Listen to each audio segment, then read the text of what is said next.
Hey guys, so it's the 21st of March and I thought this was a perfect time to do my March book haul. So the first book I bought this month was The Archive by Victoria Schwab. Now I'm actually pretty far into this. I've only got about 60 pages left, which I should be able to read by the end of tonight. This is about Mackenzie Bishop, who is a keeper in a world where the dead become histories which are shelved in the archive for the librarians to read and learn from, and it's kind of like a big library where everyone's bodies are stored in like morgue drawers. I'm enjoying it so far. I will definitely be reviewing this one. Now I bought the archive in the hopes of joining the read along. I think the read along is all sort of setting up tomorrow as far as I know, like the live show and everything, so I should be done in time. If you bought the book and sent Victoria Schwab a picture of the book and the receipt, you got sent it's like a little sticker with her signature on it. And also I got this, which I wasn't expecting, which is really cool. It's a bookmark signed again. It's for The Unbound, which is the second in the series. The next book I bought in March was Half Bad by Sally Green.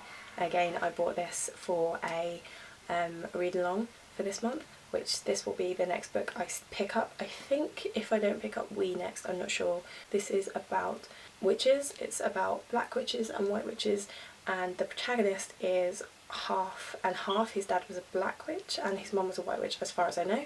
There's something to do with his 16th birthday and something happens. So apparently this has been getting a lot of hype, so I'm really intrigued to read this, and I thought a read along was the best opportunity to kick my butt in gear and get me to read it. The next book I bought this month was Angel Fall by Suzanne. This is basically about a world where angels have taken over and they're not quite the angelic little cheruby things you might expect.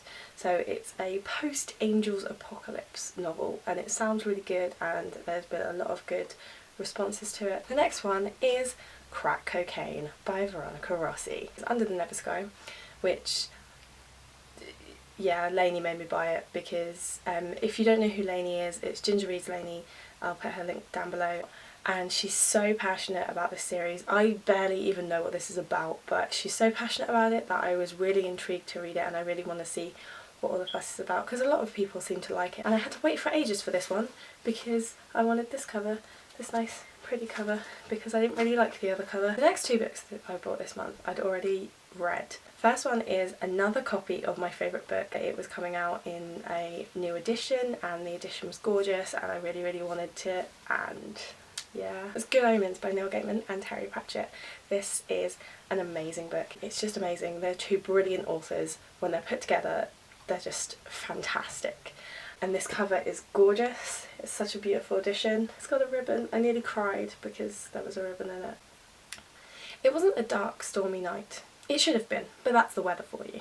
There's a hint of Armageddon in the air according to the nice and accurate prophecies of Agnes Nutter. The world will end on a Saturday. Next Saturday, in fact. So the armies of good and evil are massing. The four bikers of the apocalypse are revving up their mighty hogs and hitting the road, and the words last two remaining witchfinders are getting ready to fight the good fight. Atlantis is rising, frogs are falling, tempers are flaring, and everything appears to be going to divine plan. All that's required now is the Antichrist. There's just one glitch. Someone seems to have misplaced him. You guys know how much I love Neil Gaiman. If you don't know already, then you probably realised once you saw all of the Neil Gaiman books I own in my bookshelf tour. The next book I bought, again, I've already read, and that's Mockingjay by Suzanne, and I bought this one to match my other editions. They all go together now, it's all completed. So I got The Hunger Games and Catching Fire for Christmas this year from my mum, but she didn't realise that there was an extra book. So I was waiting around for Mockingjay in this edition to go down on Amazon, and it was like £3, so I thought, I'm gonna get that. Next book I bought this month was Fangirl by Rainbow Rowell, and I already have a Rainbow Rowell book from my last book haul that I still haven't read yet.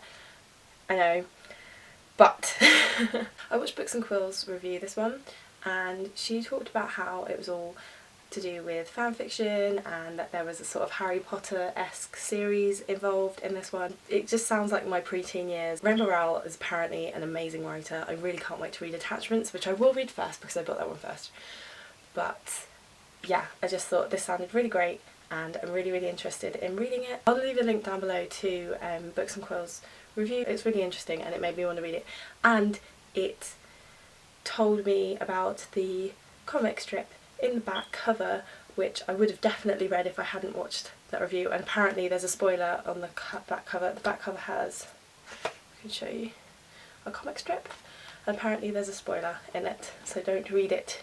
And the last book I bought in March, which oddly enough will be the first book I read in April, I think, possibly, just because of the insane amount of hype, is The Final Empire. So The Final Empire by Brandon Sanderson is the first in the Mistborn series, and everyone's been going crazy about this series at the minute, and it's supposed to be really good, and I love fantasy and it just sounds amazing. I watched Chris's review of this one, The Reading Roads. I'll leave a link again in the description. I've got to keep an eye on how many links I'm leaving in the description.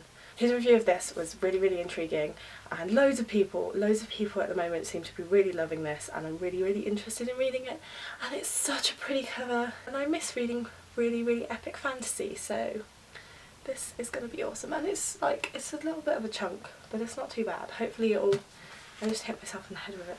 So these are all the books I bought in March. Then I've got to follow me. I'm going to attempt not to buy any more books in March. Not allowed any more books in March. I've got too much to read. Also new camera, which means you get my face in HD. I'm really sorry about that. I'm quite far away from you. I'm going to try and keep my distance so that, you know, I don't scare all you kids off. So let me know down below what you've bought in March, if you've read any of these, what you thought of them, if you want to read any of them, if there's anything you think I should know about any of these. I will see you on Wednesday for Top 5 Wednesday. Take care, stay shiny, bye.